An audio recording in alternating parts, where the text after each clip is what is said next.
This is the Pipkin and Turnbull Show. It is episode 37. We're here on February 4th, 2021. We're right here on the cusp of Super Bowl 55. So, Jamie, what are we going to be talking about today? Well, as you said, man, Super Bowl 55 is here. So we will look at.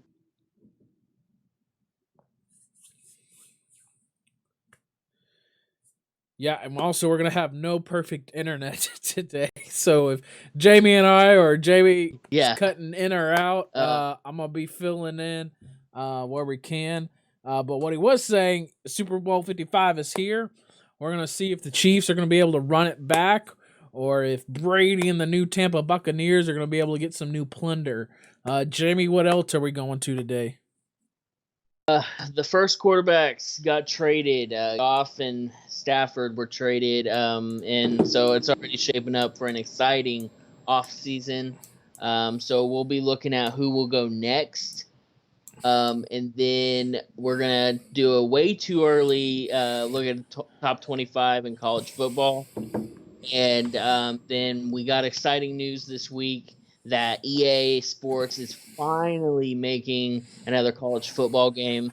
So we'll look at that and kind of what our expectations of that are. So with that, Caleb, Super Bowl 55 this Sunday. What do you got? Yeah. We touched definitely touched on it last week. But I think we gotta. So what I was thinking, Jamie, is that we would kind of evaluate these two questions. I'm gonna let you evaluate this question, Jamie. So my question to you is: how do the Tampa Bay Buccaneers win the Super Bowl? Their defensive line, man. You it's no secret that Mahomes' offensive line is just patchwork. No Fisher, no Schwartz, no LDT. So it's a lot of patchwork. So that defensive line and those linebackers have to disrupt Mahomes and the offense. If they can get him running for his life, he still can hurt you with his legs, as he's shown. But if he can get you running, if you can get him running and disrupt his pass, there, I mean, you can. That's how you win. That's how they beat the Chiefs. Yeah. Yeah, and so I'll do on the flip side, which is, so that's why I tossed it to you. I'm going to do the flip side is how do the Kansas City Chiefs win this Super Bowl? And I think the feeling is I kind of feel like they are the favorites, kind of going into this week. I think they just have to do what they've been doing all season. You've been seeing how versatile their weapons are, and this has got to be another performance where Andy Reid's got to be on from the get go. With the play calling, and getting guys not, you know, what I love about this offense is, they get open positions in the field and get a guy there. It's not necessarily built around, um, a particular person, but it's built around, how can we get a guy in that space, and so I've lost Jamie. I'm gonna be trying to get him back, so this may be interesting on my side. So we may be able to get at least his audio. So we'll be working on getting that back. But yeah, I really think it's really about the Chiefs being able to what they've been doing consistently this year is get their guys into those open spots, and that's what's interesting about their offense is, um, they get their guys to the open spots of the field, and it's not necessarily based on, um, it's not necessarily based on who is getting the ball, if that makes sense. And then on the defensive side, you've seen it through a lot of Super Bowls where, what needs to happen is, Steve Spagnuolo. It makes it interesting. Is he's a guy that's consistently beaten Brady through different avenues and different times during Spagnolia's career as a defensive coordinator. And I think, I think we started seeing that side where we started seeing Frank Clark. We started seeing Chris Jones really start getting active. And that's what really drove their Super Bowl success last year for the Chiefs. So it's always about, can you get any sort of pressure on Tom Brady? Um, I think what makes this a little bit easier for Tom is that I think he's got a lot more of a supporting cast in this Super Bowl run. If they can especially get Leonard Fournette going, that's what, if they're able to get that running game, I think that's what's really going to be detrimental to the Chiefs. So really stopping Leonard Fournette and the rest of the running crew is going to be big in this Super Bowl for the Chiefs. But like I said, it really comes down to what Frank Clark and what Chris Jones are we going to get, because Tom is the best at dinking and dunking it all the way down the field. And this offense, what's scary about this offense though too for Tampa Bay is that at any time they can take shots.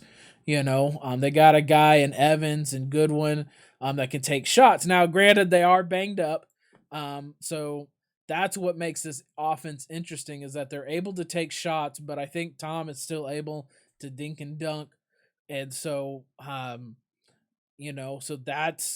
that that's where that Chiefs defense has to stop because I think we've got to the point with their defense that we've, especially through this playoff run, we're starting to trust the coverage, starting with Tyrann Mathieu and crew. But so to me, that's where the Chiefs really they've got to get some sort of pressure going with Clark and Chris Jones because they get paid a lot of money for these moments, so they've definitely gotta step up.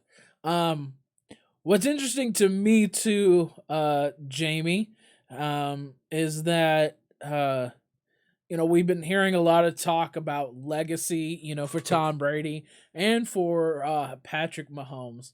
Um, what does this do if you look at it for both of these guys? If you break down Patrick and then you break down Brady, I know we've talked about it kind of through the last 3 weeks, but kind of just reflecting on that again.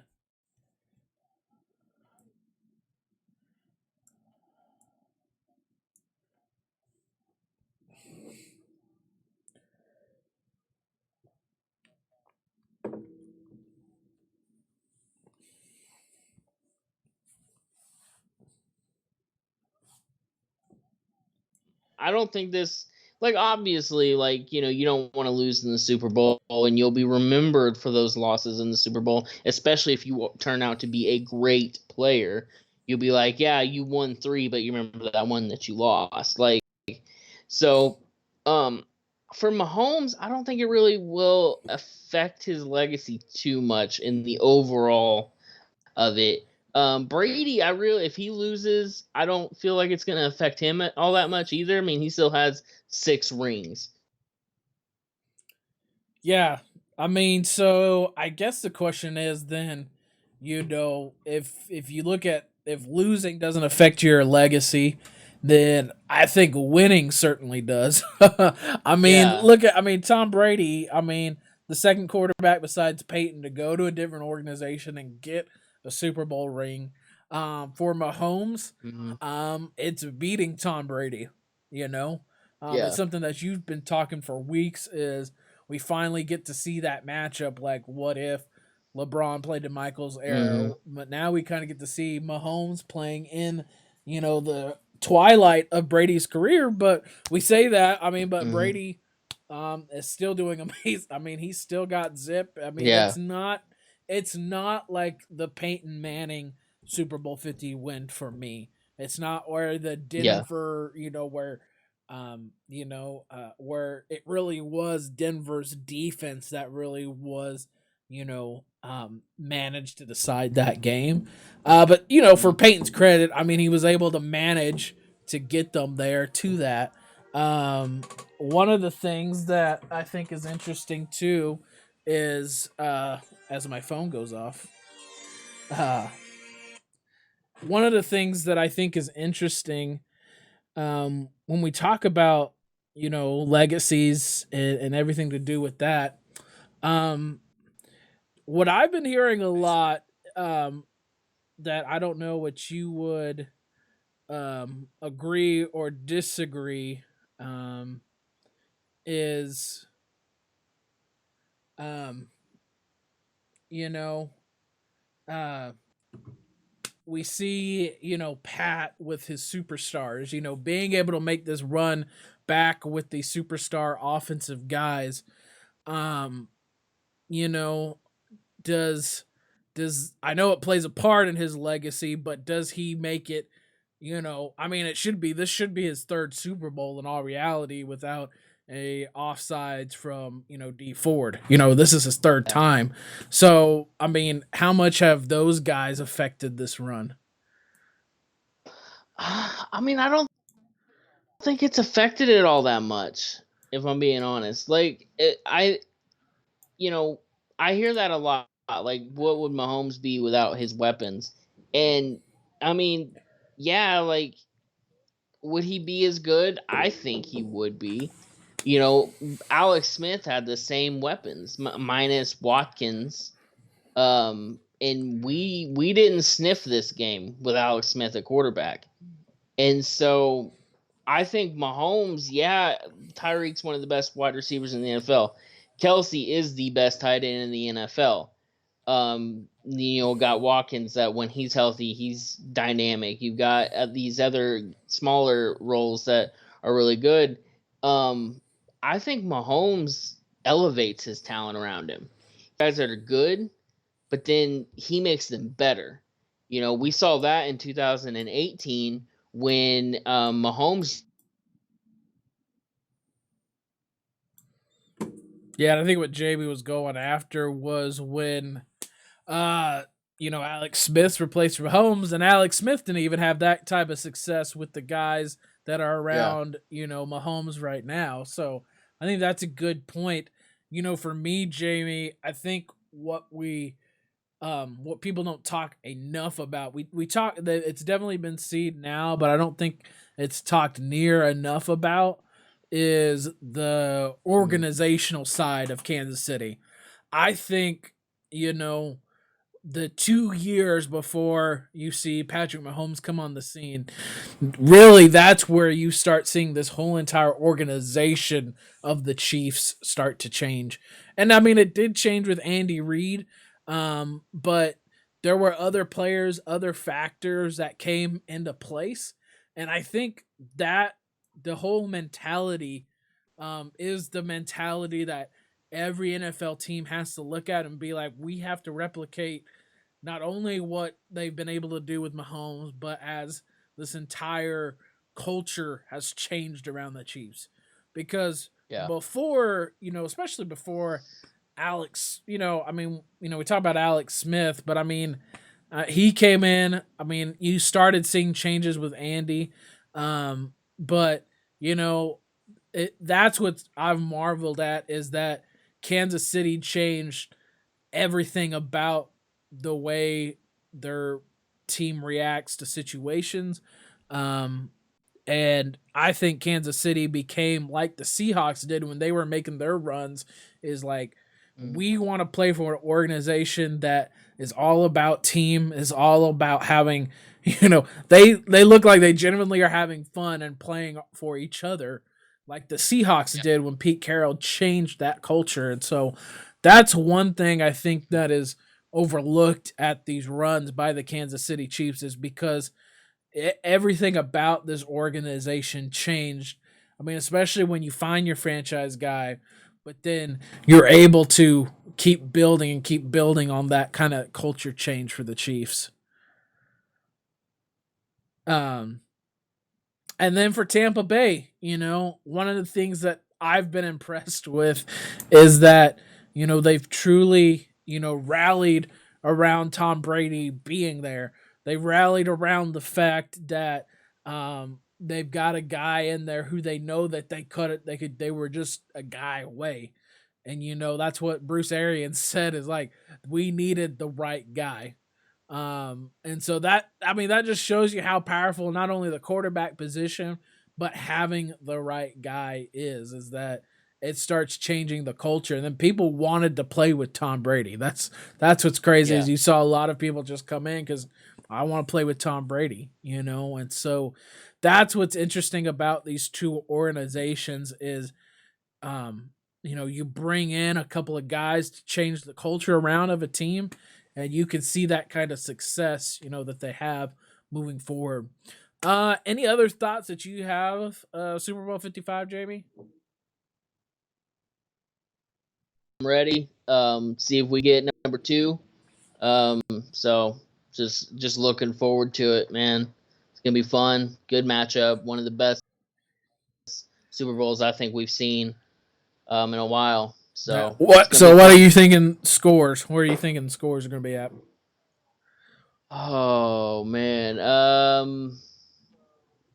We'll go 35-28 Chiefs. 35-28. Um, Mhm. yeah, I was thinking in the 30s myself. I was thinking like 34-31 Chiefs, something like that.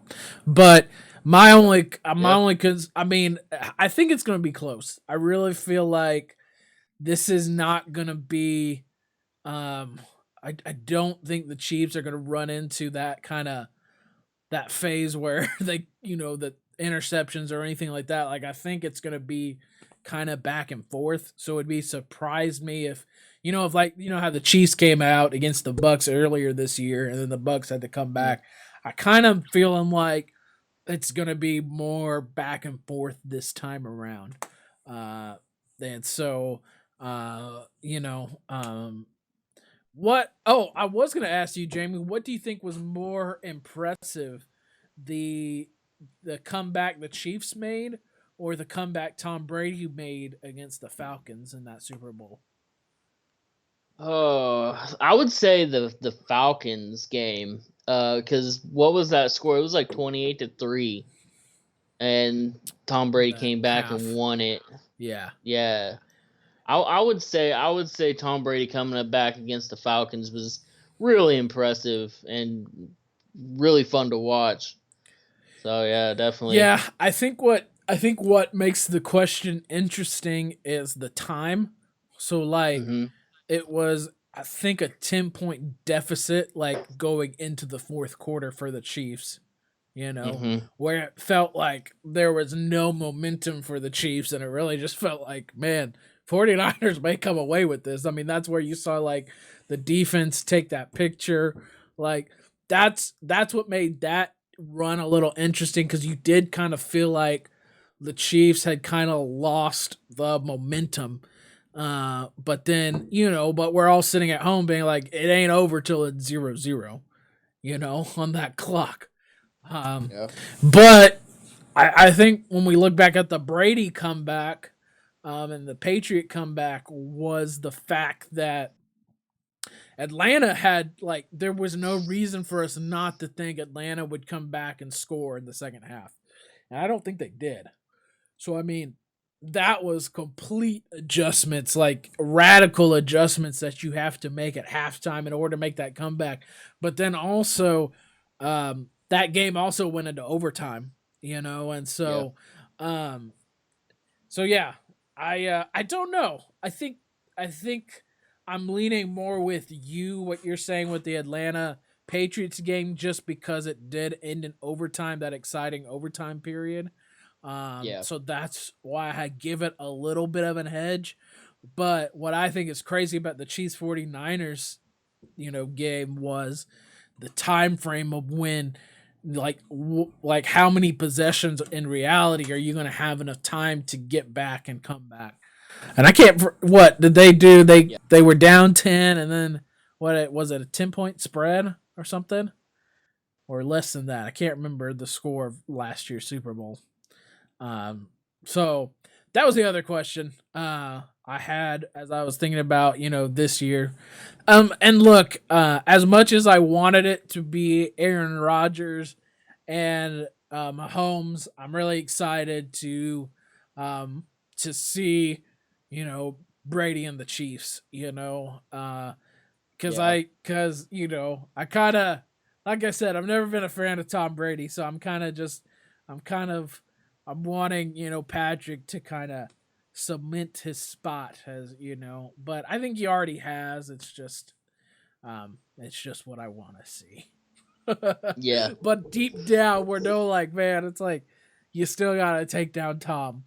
At the end of the Yep. day, you still gotta take down Tom, and that's oh. What are you more nervous going into this one, Jamie, than last year, or you feel more confident than last year about this one? I'll give Jamie a second to come back. You hear me? Yeah, you're back. We're back. So are you more confident going into this Super Bowl than last year, or are you more confident last year going into the Super Bowl? I'm more confident this year, I would say. I've talked to a lot of Chiefs fans on Twitter, and um, I call it the Mahomes effect, I guess. Yeah. Well, I think you have a little. Relax Yeah, this I year. think you also maybe have a little bit confidence just because um last year, I mean, we talked about a 49ers defense that got them there, it gave them the big success that they did have in the Super Bowl. And I don't think Tampa has that level of defense compared to what we saw the 49ers do last year. So that's why I'd Yeah. be like, I have a little bit more confidence in them this year. But then the big X Mm, factor is like, this is a Tom Brady team, I mean, yeah. because like I Yeah. kept voting against them even getting to this Super Bowl, and so that was my fault. I picked against them every time to this run, so that's where I'm like, I don't know. I just really want a good back and forth game, with Yeah. some defensive stops and then a lot of like it'll be fun. I think it'll be fun. So we saw the first QBs get traded, uh, and so the first domino effect was the Stafford and Jared Goff trade. So I mean, here's the thing. I feel as if the Lions won a little bit more compared to what the LA Rams won. Um, and not to say that, um, you know, uh, that Stafford wasn't worth that. Like, I just don't know the my biggest worry with Matthew Stafford is, what is his health gonna be like? Is he gonna be able Yeah. to sustain the season? You know, and Mm, that was, I mean, a guy who has been notorious for injuries. Um, that LA had to give quite a bit away to get what they got, and so as a Lions fan, I'm feeling pretty good. I mean, you got the first picks, and you got a guy in Jared Goff who's actually been to a Super Bowl now. I don't think he's shown that side of him ever since. But I mean, you don't have a scrub. I mean, I wouldn't call Jared Goff a scrub by any means. And then you get the no. third and then two first round picks with it. So I feel like, I feel like both sides feel good where they were at, but I would give the edge kind of Mm, what the Lions did because I like it because I think out of like if I'm comparing like Carson Wentz to Jared Goff and just what they've been showing here lately, I think I would have gone with Jared Goff to be honest with you. And then yeah. there's talks of where Prescott could be possibly traded, Deshaun could be possibly traded, but I don't think they had that kind of resources to go after those guys. And so I kind of like what the Lions did, because you don't know. I mean, because Jared Goff is young enough to change some aspects of his game. Because, I mean, look, Mm, Jared Goff has a great arm and he's very accurate. I mean, there is a possibility where you get him the system. A Sean McVay system is what gave him such success his second year in the league, going to a Super Bowl. You find mhm. these systems, and then maybe you're able to actually use Jared Goff in Detroit. Um, but Stafford for me, you put up the first pick of, I think you even put up the first pick of this LA Rams team of what it's going to look like. And it's very interesting, with Robert Woods, some other Yeah. guys on offense, and then Jalen Ramsey and them on defense with Aaron Donald. What did you think of the trade, Jamie? I thought that Rams gave up too much. Um, this is gonna be like 7 years that they haven't had a first round draft pick or something like that, and so and they won't get another first round draft pick until like 2023. You banked your entire franchise on Stafford, and Stafford's no slouch. Yeah. He's a good Yeah. quarterback when healthy. Um, I don't know. I thought, it's a good trade, Goff for Stafford. I like that trade. I the extra stuff that The extra picks and stuff. I mean, what do you feel like with Jared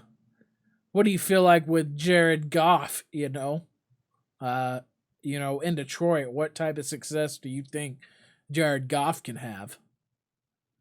Oh, I think I may have lost Jamie once again.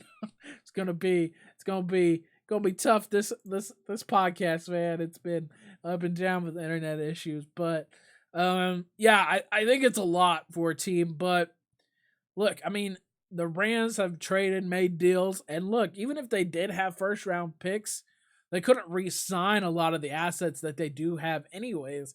So if you kind of are dealing your trade picks away, then this may be your best move because then you won't, you can have the cap space to be able to um re-sign some of these guys. So, a part of that, quarterback carousel is we've been hearing a lot of, Deshaun at Miami, Tua Tagovailoa, possibly coming to Houston. Uh, and so there's, unlike other years, there's been like so much of this, where are these quarterbacks going to be? Because we're even talking about Jets. The Jets are wanting to move from Sam Darnold. There's at least probably 8 teams that are looking to move away from their quarterbacks. Jamie, one thing I did add, which I think is important to note, I think if you're gonna wheel and deal away trade assets like the Rams have, it may not necessarily be a bad thing just because of your cap space. Even in the future, if you made these trades, you know, if you had your draft resources, could you even like keep, resigning the ones that you got? So I mean, yeah. the Rams have been kind of in this phase of we're gonna trade our picks away, and that's how we're gonna rebuild. We're gonna be rebuilding on what we know instead of what we don't know about guys. And so in that aspect, trading away to maintain cap space was kind of one angle that I thought of it as well. So Yeah. if you're gonna do it, why not go all out and like get rid of all your picks? So you don't have to pay the first rounders that you may pick up in the future. So I think Yeah. that may part of the plan. If you're gonna do it, then do it. Um, what are some other interesting teams that I think could be making moves. We think about like the Carolina Panthers. With do they think Bridgewater is going to be the guy moving forward? Are they going to be looking at? I know that they've been in talks and drafting a quarterback, but I think they're right here in this carousel. If they have an opportunity to get a guy, that they get one. The Chicago Bears are interesting to me as well. Um, Mhm. because I think they've got a couple, Mitchell Trubisky. They have like a couple pieces where a team may be interested in giving him a shot. Um, are there any other teams that you think that kind of stand out to you, possibly, Jamie? Um, I've been hearing that the Ram or not the Rams, the Raiders, I should say, are shopping Derek Carr. So they could be in the market for a quarterback. I've also heard that the Broncos were really, really interested in Stafford, and that Drew Oh, Lock was yeah, talked about yeah. being traded. So I think the Raiders and the Broncos are two teams to watch. Yeah.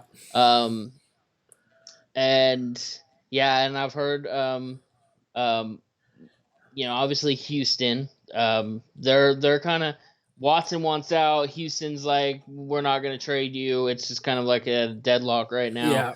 Yeah. But for some reason, I'm hearing Miami is interested in trading Tua.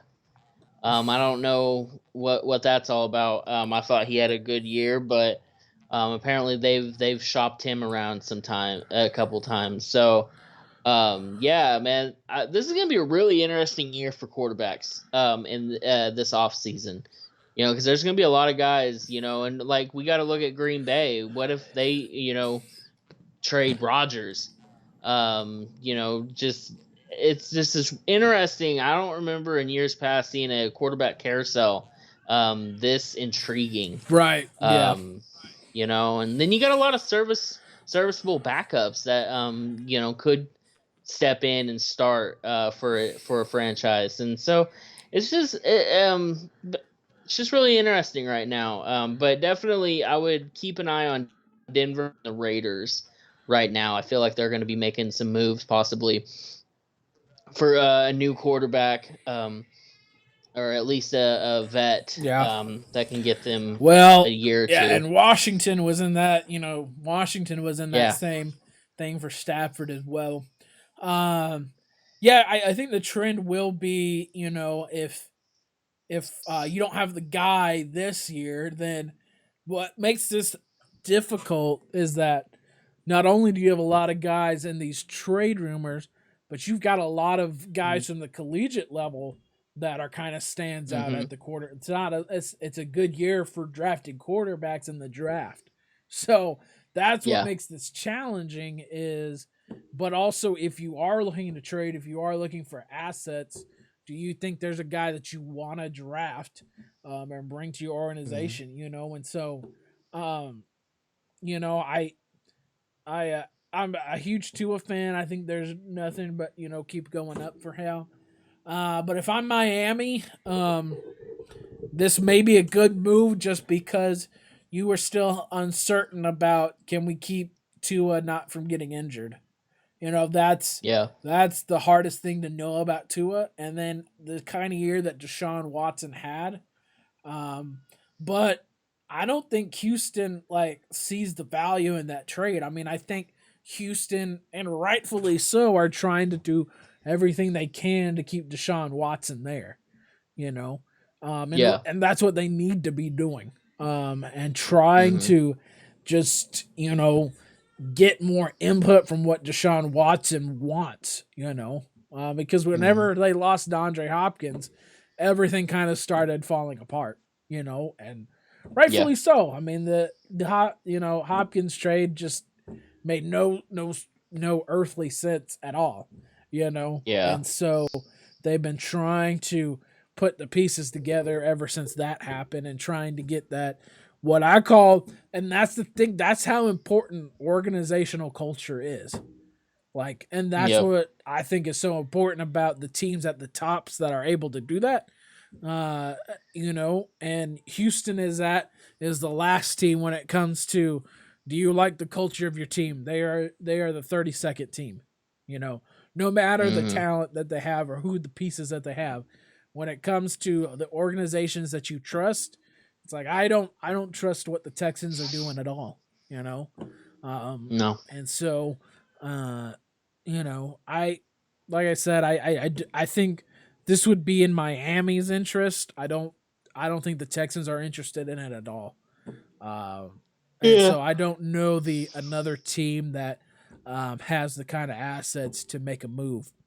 So moving into our last topic of the day, is our way too early top 25 college football rankings. And so ESPN just put this out the other day. And so the top five that they have is Clemson at number one, Alabama at two, Oklahoma at three, Georgia at four, and Ohio State at five.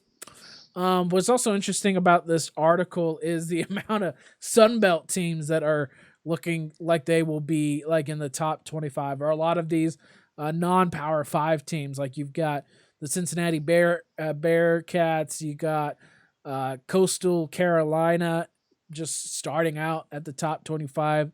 Sunbelt team in the Louisiana Raging Cajuns, actually right now predicted at 19th, which is above number 20 LSU Tigers. So I think that's what makes college football interesting is like for the first time, like I'm seeing Sunbelt and non-power 5 teams start breaking these top 25 polls. Hmm. Jamie, what are you? I know we're looking at the same article. Does anything stand out to you in this breakdown of the top 25? Like you said though, with the Sun Belt teams and these kind of teams that no one's ever really heard of, they benefited from COVID. The weird league that we had last year was a benefit to them. Um, I'm saying it right now. By week 3, these teams are not going to be in the top 25. Um, but it's cool. It's really cool seeing different teams. That's one thing I've always liked about college basketball is when you get to March Madness, you see teams that you normally don't see in the tournament. And so it's really cool seeing these top teams Yeah. in the playoffs, or not in the playoffs but in the top 25. But one thing that I find so interesting is the lack of, I find it just disrespectful to Alabama. You know, why are they at number 2? What have they done to really deserve not to be number 1? Like, why is Clemson at number 1? What did they do to deserve being number 1? What is their talent better at than Alabama? And they're not. I don't see why Alabama, to me, always gets disrespected. And because there is, when it comes to college football, there's Alabama, and then there's everyone else that plays. And so when I look at these rankings and I see Alabama at number 2, it doesn't make sense to me. It really doesn't make sense to me at all. Because I don't feel like uh, Clemson should be number 1. You know, Yeah. and then why is Ohio State so low? This is a team that was in the national championship last year. Why are they at number 5? You know, it. I know this is like a way too early look at the rankings, but it. I just can't get over. I always feel like Alabama, for whatever reason, gets disrespected in the polls, and I just don't see why they do. Yeah. Like, and me and you have had this conversation. Like, you know, this Alabama team, star wise, is a little bit unknown. Yeah. But if there's one constant that should automatically put Bama at number 1, is Nick Saban. Yeah. That hasn't Yeah. changed. Now there's a question mark with Bill O'Brien now, the offensive coordinator. Like, is he going to be able to keep the pace like with Lane Kiffin and Steve Sarkisian? Like, is he going to be able to keep that momentum going? Right. We don't know. We don't know. But to me, Bama deserves number 1 every single year because their talent and their success is just unmatched in college football. And I always go into these rankings just like, all right, how are they going to like Bama today? And my thoughts on this, like, it's really, man, it's Bama and then it's everyone else. That's just, Yeah. to me, that's how it I is. you know I think especially for last year I kind like the question was like quarter for where Mac Jones really never was a question for me. Like Mm-hmm. it didn't surprise me the type of success he had. Now going Mm-hmm. into this where I'm looking at Bryce Young, there's a lot more question marks I have on the young players are going to be able to fill in, but they're there. I mean, they always seemingly, for Alabama seem to be there. The one, what's hard about the ACC is I think Clemson is just able to run through it. And Yeah. so Clemson being a number one is always going to be solid because the ACC is building. It's not there yet. When you Mhm. you think about what Mac Brown's doing at North Carolina. Mhm. Derek King is coming back for Miami. So the Mhm. ACC is on its way back, but that's where I look at the Clemson just being able to steamroll through the ACC. Unless you're Syracuse, for Yeah. some reason they can't steamroll through Syracuse, which never makes any sense. But yeah, No. it did kind of surprise me just based on the way the two organizations ended because Clemson's losing a lot. They have a new Yes. quarterback. Alabama's faced with figuring out who's their quarterback's gonna be. Um, Oklahoma I think is gonna be interesting because they did end the year on a hot streak. And Lincoln Riley in that offense, you know, uh, is always gonna have them going. But you can always count on Oklahoma losing one or two games. Like that's what's odd Yes. about Lincoln Riley teams is like there's like Mhm. two games that they've always seemed to not be able to get behind. And then um Mhm. what shocked me is I think Georgia gets a lot of love. I think out of these Mhm. top Georgia always these past couple of years has always gotten love from the posters. And I never understood the whole Georgia thing because it's just not there on Saturdays when you watch them, especially last year and the year before that. I didn't see the improvement to where, you know, because what's crazy is Georgia was predicted, to beat Alabama in that game that Alabama Mhm. steamrolled them. Yeah. And so I think Georgia always gets a lot of love. Um, and listen, I'm gonna be on the A&M watch out train for a long time. They get one of the top recruiting classes when again they got at 6. I think Jimbo is starting to get that team turned around. And that's the team in the West as an Alabama fan that I'm looking at. We got to start watching out for A&M.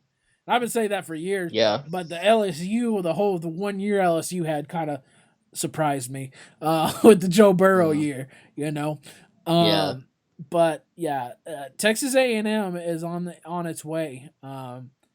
And once again, it happens like every other year that people are saying this is the best recruiting class that Alabama's had. You know, so they get the number Mhm. one recruiting class again. Um, so yeah, um, you know, I like the Hoosiers at 10. I like Indiana, the progress that they're making. Um, to compete in the Big Ten, against the Ohio States of the world. Um, Mhm. you know, yeah. And Notre Dame got lost a lot of are losing a lot, but then they lost a lot of love here at number 15 for Notre Dame. So, um, you Yeah. know, way too early. But what is exciting is that EA Sports has announced that they are once again making a college football game. It's very, very exciting just because, um, you know, um, that's the game that you and I love, but it's also exciting for the sport Yes. because a lot of what these video games is a lot of younger fans will start. These video games help with keeping the popularity of college sports around. Yes. And so I mean that's part of the reason we both got into them. It's like we enjoyed playing these games. We enjoy watching Mhm. college sports. And it's Mhm. what are your feelings on it, Jamie? Man, I've been asking for this game to return. We have not had this game since 2014. And I have been asking for the return of this game for years. I have tweeted at EA. I have signed petitions. I have like just everything that I could possibly do to help this game come back. So when I saw that news yesterday, I just kind of let out this scream. My wife would say it was a squeal, because I was just so happy that it's coming back finally. It's in early production, so I'm saying like they said we can't wait to update you on progress years as the years go, and it's like okay, we're not getting it this year, probably not next Yeah. year, but it's Yeah. coming, and that's just the promising thing about it. And I read the interview with the developer, and he called the reason that they stopped making the game was because one of the reasons was their player likeness, and is college should a college athletes be paid when their likeness is used. We've talked about that on the show before. Um, but the other reason was teams and conferences were pulling out. They didn't want their teams and their conference to be in NCAA 15. And so that's one of the reasons EA was just like, well, if we can't do it with all of them, then we don't want to do it. And so, though he said in that interview, teams and conferences are ready to come back to the game. Mm. And so that's why they're like, all right, so let's not delay this anymore. Let's get going on it. And I so happy just because yeah, this like some of our earliest memories as friends was you and I playing that game on our Xbox 360s, Yeah. and so it's just just playing that game. I'm the defense coordinator, you're the offensive coordinator, and winning national championships together. It's just so much fun, and like you said, it brings more spotlight onto the NCAA football Yeah. games where you can actually like watch, like, all right, yeah, I'm the head coach or I'm a player for the Oregon Ducks, and then you actually turn on your TV on Saturday and watch the Oregon Yeah. Ducks. Like it just brings the spotlight to it, and I feel in a very positive light. So it's good. It's great. It's great for video game players. It's great for sports fans. It's great that it's coming back. I don't know when. Is it gonna be 3 years, 4 years? I don't know. But I'm just personally like I'm just so excited that it's coming. That Yeah. we finally get to play Yeah. it again. And look, I mean, So I that's think for that's the game, I think this hiatus actually has like helped that game. Like because now yeah. I think there's like we've like truly understood like hey, we lost something, it was kind of like the sales I think for that game had started going down because they're like, well, we're just going to play football, I guess we could play Madden, you know, or whatever. But then, I think everybody like there's so many fans who are just like and new fans of the game are like we want a college football game, like we want college sports Yeah. games back, like we want to play as Hmm. our favorite teams, and so Hmm. there's gonna be I think if it's done right now, that's the other thing, it's like we're begging EA Sports to do it right. Like we want you to, like, I want it so Yeah. bad to be done right, and not Yeah. like not I mean there's certain preferences, but you can't like we want to we want dynasty mode at its best and most glorious form. Like that's what that game was all Yes. about, building your dynasty, Hmm. building your Alabama, you know. So that's what we want back, and so I'm hoping, EA, I think EA is starting to learn, because of all this Madden Yeah. stuff that's been going on. I I I think people are, I think they're starting to realize that they can't just keep copy and pasting games over and over again, And Yeah. um so I'm very excited for college football, and hey, I'm excited. I'd love to see a college basketball to come back too. Those were fun games as well, Hmm. because EA has Hmm. totally lost its market on the NBA series. So Having college basketball may be a way for them to come back. So um, Yeah. a lot of good things when it comes to college sports when you get some of these video games back. So that is our Hmm. show for today. As always, let us know what you're thinking. Thank you for bearing with us through our issues today. And we'll be looking at who the Super Bowl champion was and our reactions to it. So I know that Jamie is nervously excited about Sunday. So, Yes. anyways, hope you guys have a good day. We will talk to you later.